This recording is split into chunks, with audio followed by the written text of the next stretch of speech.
So you also can be, and don't think you cannot be. Understood? Make it clear.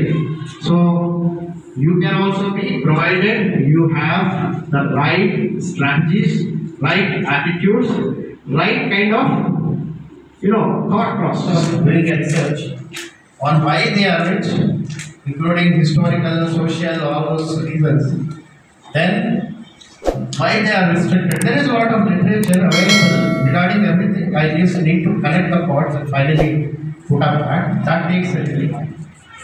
And then why they are rich? Because they own companies. India's wealth majority is controlled by companies. Nothing else. Okay? Because they take risk. The more the risk, the more the something else. One small part of it.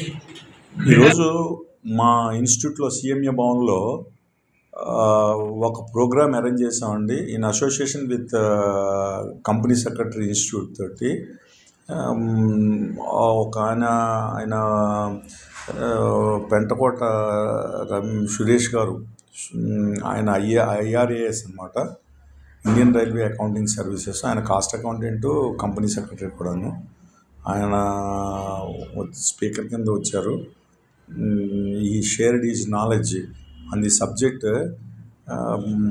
Wealth management for professionals. ఈ subject మీద ఆయన చాలా డీటెయిల్డ్గా CS మెంబర్స్కి, CMA మెంబర్స్కి కూడా ఆయన ఈ shared is knowledge. We are very thankful to the Suresh garu Pentakota. ఇలాంటి ప్రోగ్రామ్స్ మేము ఇంకా మరిన్ని ఎక్కువగా కండక్ట్ చేసి మా మెంబర్స్కి ఇలా షేర్ చేయించాలని చెప్పి నాలెడ్జ్ మేము అనుకుంటున్నాం sir. This will continue for ever. Thanking you yours.